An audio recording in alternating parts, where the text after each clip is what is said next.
Hi everybody, it's Galactic Man Larry here again with another Star Wars The Black Series action figure review, and today we have in front of us from Star Wars Return of the Jedi 40th Anniversary Darth Vader. And there you can see already on the card, it's this Darth Vader figure from Return of the Jedi from the very last scenes, spoiler alert, just in case, where Darth Vader gets his helmet removed by Luke, and you get to see his face by the first time. I didn't go and check and the name of the actor from back then, so please, if you know the name of the actor, leave it down in the comment section below, just to make this quicker. You know, there you can see the 40th anniversary logo, Star Wars Return of the Jedi, the image of Darth Vader there. Let's take a closer look at that face. It's really nicely made and printed and all of that. The helmet, we'll check that when we take the figure out of the card actually. And there you can see the rest of the figures of the wave, which is the Rebel Commando, Luke Skywalker, the one where you can have the white flap thing going on, Vader, Emperor's Royal Guard, and R2-D2. So let's just take this guy out of there and see how good he actually is. And there you have your 40th anniversary Return of the Jedi Darth Vader figure. And first of all, you can see he comes with this little stump or the cut arm, where you can see all the mechanics there. After Luke slices his arm, and you can see it has a peg hole so that you can just put it in instead of that arm there. And there you can see also he has the removable helmet. It stays in place, but yeah, as soon as you touch it, it starts to pop off. It's just a glossy black plastic piece. I have to say this is also the first time I have it has some sculpt work in there, so you can take a look, yeah, a close look there. I hope it focused, I couldn't really check. There you have the mask, which is also removable, of course. It has some detail, I mean, I guess it's because of the sculpt, the inverse detail in the inside.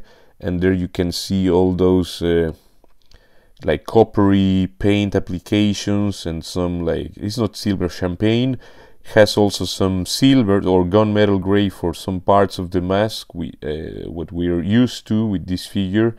And yeah, I mean, a nice piece. I always like this is for me like the ultimate version of Darth Vader, the one that you can remove the helmet by bits.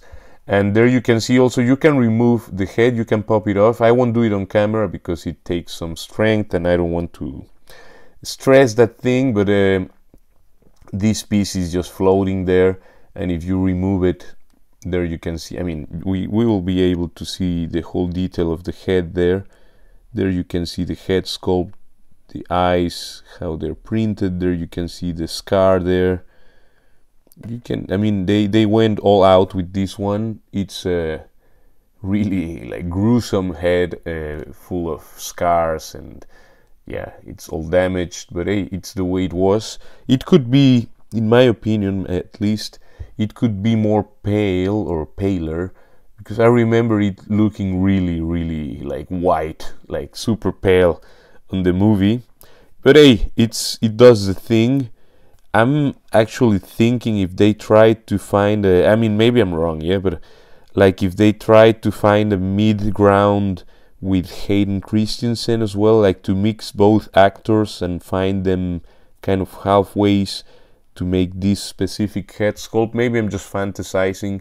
Let me know if you also see it, because to me it has also a slight I mean, I don't know, maybe I'm just seeing things. It looks slightly like Christensen as well, if you would age him and make him look like that, but maybe I'm just totally wrong. There you can see the hilt of the lightsaber is the typical Vader saber with this like square, rectangular section protruding there, his little hook there, and the blade, and of course, I guess, yeah, it's just removable. And you don't have to be super careful. Well, you be always careful with your lightsabers, but the peg is thick enough. It's not one of those super thin ones that you feel like you will break it every time you pull it out or whatever. You have to be good with your pull-out game, you know. And yeah, there you can see the chest section and all these belt things. Otherwise it's just matte and glossy black. Of course you have the gunmetal for the armor, gunmetal paint, and everything else is just matte or glossy, like these shoulder pads. I'm guessing, because I never opened, this is the very first time I have a 6-inch Vader figure out of the packaging. I have like 3 copies of the Empire Strikes Back, you know, a normal, regular, I don't know the name, the regular packaging with window, and the carded one twice.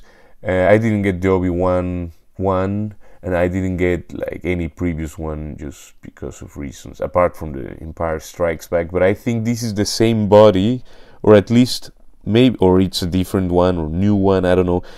To me, let's say it's just the same body, because you have the butterfly joints that doesn't do, well, at least in my opinion, they have some range, but it's not like it, well, it will add some range. It is there. It's better than not having them, but it's minimal. That's what I wanted to say. The belt here is like floating around with the skirt pieces.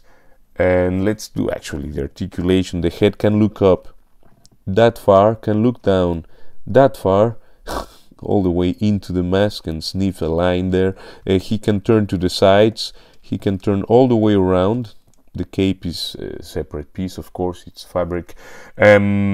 The arms can go all the way around. Again, they have a, oh, I just made a mess here. Okay, I'll have to fix that off camera. So we were at the arm, that it can turn all the way around. You have a single jointed elbow, pinless, that can bend that far. Actually, it's a great bend for a single jointed elbow. You have both hands, let's see, that can, actually this one can't. Only this one can turn at the glove, and that's because both hands have vertical swivels. That's great. I mean, this is the one with the force choke thingy, and this is just to hold the blade, and there's where you can pop this out and put this one in. It's super easy. I don't feel like I'm stressing anything, and there you have that look. But hey, right now we're going for the complete look.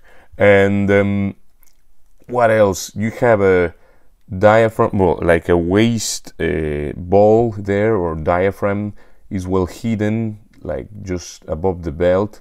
It can bend backwards a little bit, forwards also a little bit, but it's not much for real.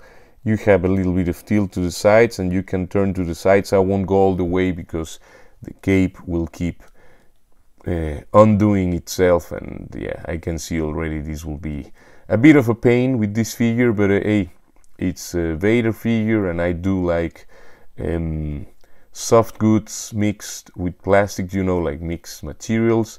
So I won't start complaining. In any case, let's leave the upper section, which is a bit fiddly with the cape and all of that. The legs, they can do that much splits, so it's not a bad Spider-Man figure, this Vader. But it's a bit loose, I must say. This is a bit loose on the joints there. Cannot kick back because he has his Vader onion, rotten onion butt, whatever. You have a thigh cut here, of course, where it always should be. And the legs can bend, I mean the knees are pinned and can bend that much, which is good for Vader. I mean, he can do the moves. And nothing at the boot, I mean no cut there. Yeah, would be good to have something, but it's not there. The feet have an ankle rocker. It's actually a good one. It doesn't go in weird angles. I think it's a really good one. The feet can go backwards that far and forwards only that far because of the armor clashing, the boot clashing with the armor there. But hey, I'm surprised that he has a decent ankle rocker actually. And there you have the range of motion with the helmet on, fully equipped, let's say. He has all the movement, I mean, that you can expect from a guy wearing this kind of helmet, yeah, but you have all the movement there. He can even look up that far and down. You have to squeeze the parts together, of course, while doing that, otherwise it will come apart easily. But hey, it's a feature of this figure that the helmet comes off and all of that. So That's the thing. And for size comparisons, there you have your Black Series 40th anniversary of Return of the Jedi Darth Vader next to New Eternia Skeletor and the Regal Cobra Commander. Next to Corsair, a Crimson Guard, a Crimson Bat and Snake Eyes. And next to a couple of Stormtroopers, a Dark Trooper and Ayla Secura, of course the Scar Squad guys, you know.